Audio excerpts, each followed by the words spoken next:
Good morning. Good morning, Happy Vicky. Saturday. Good morning, Versus Visionaries. Another beautiful Saturday for our Versus Visionaries. Yes, we are How here are you again. doing? I'm perfect because we are here again. Same channel, same hour, same people, same us. We are receiving so many messages, right? On YouTube, on our Instagram or LinkedIn or Facebook.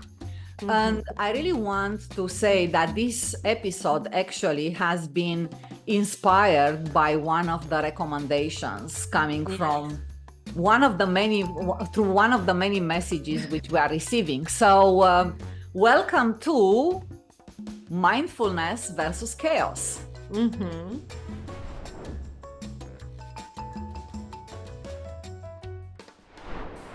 So when you think about, this, Vicky, what is in your mind?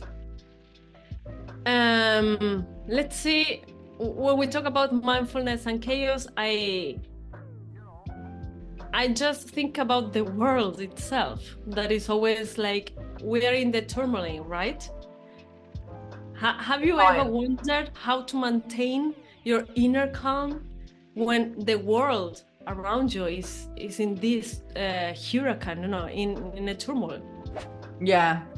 The picture which I get in my head, that I'm very visual, right? In general, when I'm talking about, mindfulness versus chaos, I picture, this kind of like, Zen master, right? In, full meditation mode, and everything is around him is like, just, flying monkeys and the jungle and the chaos, buildings like destroying. Exactly, And he's sipping a tea, right? Yeah. He's just like, like sipping a tea, full meditation, full Zen, and everything. And there is nothing around him disturbing him from that state of mind. Exactly. So the chaos, it's around him, not within him. Exactly, and that's the key. Yes. That's what we're going to talk about. Yeah. So while chaos reigns supreme, our fearless mindfulness, right? Our warriors, right? They are really standing like, unfazed, they are ready to drop. We are ready to drop some very serious Zen bombs today, right? And I would like, start sharing a very simple story, right? So today, actually, I got up very late with 100 things on my plate, like 100 things to do. And, when you are in this kind of like, rushing through everything, we have to record the podcast. I really need to write some of the posts for my Instagram. I really need to have some other, tasks to do for Mastermind. So when you have so many run a business, right? Yeah. When you are like, when I was getting up late this morning, I was in panic mode. Okay. It was chaos. I didn't know what to do first. I didn't know, shall I just, text few people to take care of some of the things? Shall I text you to say, let's start 30 minutes later? Am I going to drink my coffee? Oh, someone is ringing at the door. And in that chaos, what do you think I did? Knowing you or not knowing you? Let's say knowing me. Just breathe. So in that chaos, I took some very deep breaths and I pictured my happy place. Okay. Nice. I'm gonna disclose to everyone here to know that my happy place. Oh, we're among friends. Don't worry. Yes. My happy place. It's a very wild beach on an island in Caribbean. Nice. Well, actually, when I picture myself there, I have my surfboard next to me. The water is still dripping because I just had a very good surf. and I'm really watching the ocean and the waves, you know, crashing on land. That for me, it's my happy place. So when I'm in chaos, to really center myself in a very short, simple meditation is like, Beautiful. Breathe, close my eyes, my happy place.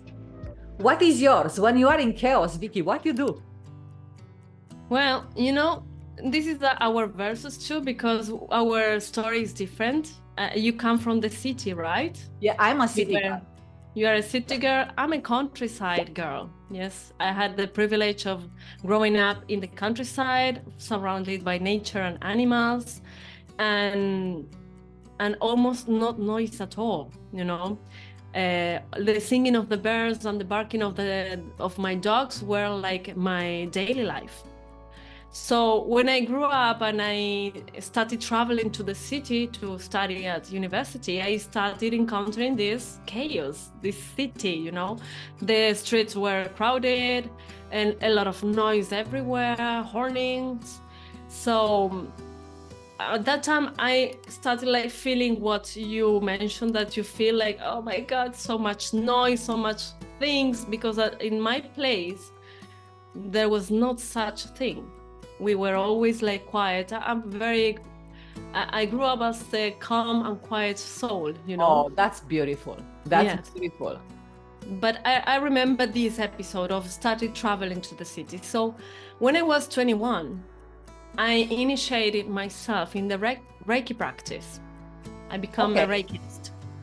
So I remember one day, my master, Dora, gave me a huge piece of advice about chaos, because I was like, oh, okay, master, I need to meditate because all this sound, I need to focus the things that we need to like be in our center to feel the energy, yes, and receive the messages from the other side. So I was like panicked because I don't know how to meditate. I cannot stay like this for 1 hour in silence, you know. So I remember she said, Vicky, you need to learn to meditate, even on a bus. Oh, yes. There will always be noise and chaos in the world. Always. You cannot wait until you find a quiet and relaxing place to feel like balanced, and to feel that you have all the things around you to start meditating and become a monk, you know. You need to do it even with the chaos surrounding you. And this phrase is, it took me so much, like, oh my God, I need to remember this. And until this day, even when I go to the street, I remember her words. And I said, okay, remember that you need to find that balance inside of you.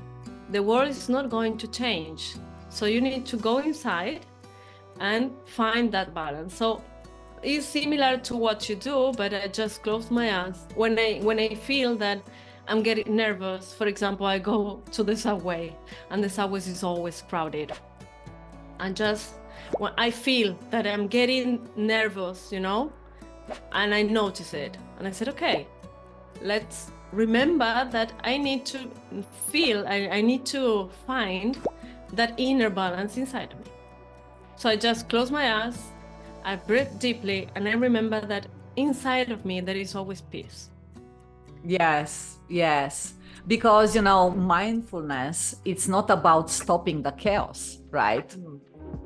Mindfulness, it's about finding peace within it and shutting those kind of like noises and disruptions, and get to that kind of like, you know, silence within, where actually on a very quick pace, you can recollect and you can move on.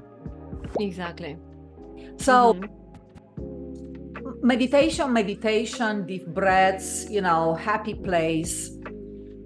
I give one more tip here, right? Some people, they just be, you know, going into a state of like, you know, mindfulness, just taking a short walk. For me, what works is like, you know, taking a walk, but I really like to walk, you know, barefoot on sand or grass. Oh, beautiful. Because that connection and the kind of like the fact that, you feel that connection with the mother nature is also, helping you calm yourself in the middle of chaos, right? Yes, exactly. I love it. And I also do something like that. But I started like focusing on nature around me, even on the trees, When I start feeling like this, I walk. I do a nature walk like you, but I start focusing on the leaves, for example, the flowers, their color, their texture, even the clouds. Many times I just look at the sky and I start looking how the clouds are moving. If they are moving fast because there's wind, if they are not moving, there is no wind at all. And that exercise allows me to be present. True. That exercise of focusing on the details brings me back to the present moment. And when we go back to the present moment, there is no chaos, there is no anxiety, because anxiety comes when we are focusing on the future. We don't know what is going to happen, so we get anxious. If we are depressed and we are sad, it's because we're focusing on the past. So when we are present in this exact moment, we're just feeling our body, we're feeling the surrounding, we're enjoying nature, and that brings us to the center again, to be balanced. Amazing. So Vicky, thank you so much. Actually, that while you were talking, I picture it. I picture it, but I must confess something, right? And until now, I didn't realize that it's connected to mindfulness.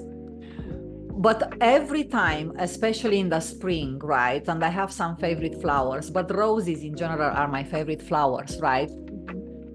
I like kissing a rose and really feeling, the petals, the velvet, the velvety petals. And it's like taking in like that kind of calm and that kind of beauty, right? And softness, right? And softness, exactly.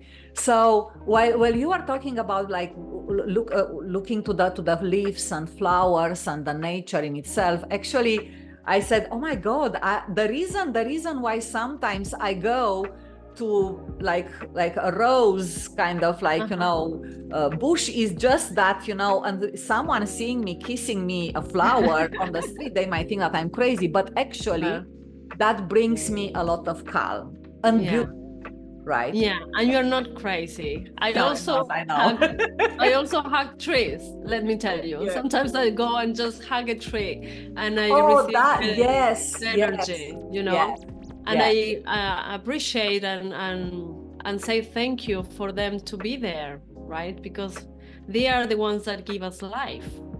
True. So I think that to be mindfulness, to be not let chaos control our life, we need to go back to nature. True. If you see nature is always like calm. It has a biological time. Yes. Always, trees are always there. Grounding. Yes, grounding. Yes.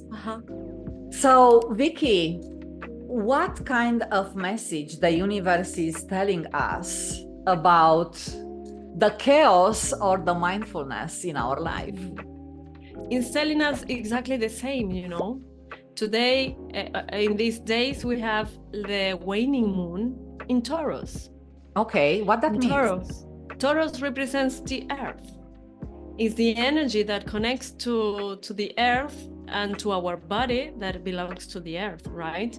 So Taurus talks about enjoying life, enjoying the present moment, enjoying our senses. Yes, when we talk about Taurus, we can talk about how something feels, the velvety of a rose, the smell of a rose. If we eat something we really like, how does it taste, So Taurus talks about the senses, and the waning moon always invite us to go inside of us, because the phases of the moon are 4, and the waning moon is the last one. When the moon, after being full, with all the power and all her light, starts like going inside again and is preparing itself to go to the black moon, to the black mooning that is called. So in a waning moon, we have like an opportunity to go inside, to start reflecting on ourselves, to take time. And in Taurus, invite us to take our biological time, to respect our senses, to respect that sometimes life has other times for processes that we don't accept. Many times we want to do something quickly, we want to get something now, and life does not work like that. There are processes. So we can enjoy this slow and steady and nurturing energy to take some time and to look for that peaceful place inside of us in order for us to be prepared for the external chaos, right? Amazing, amazing. So if we are about to ask a call for action, right, from our Versus Visionaries, what I'm thinking that we would love to see in the comments on YouTube, what is your place of mindfulness? What are you doing in order to find that kind of peace in the midst of the chaos, right? Yeah, their strategies, so that we can learn new strategies too, right? Exactly, we can learn new strategies. Or tell us if any of our tips, right, are helpful to you. But give us, ideas. What else you are doing in order to really find mindfulness and practice mindfulness in the midst of the chaos. So by next Saturday, subscribe, like, dislike. We value your comments and your recommendations and feedback. We always read them. Yes. And Vicky, it's a pleasure, my friend. It's a pleasure as usual, Kira. So see you next Saturday. Same channel, same time. And by then, harmonize your contrasts. Ciao. Bye-bye. Bye.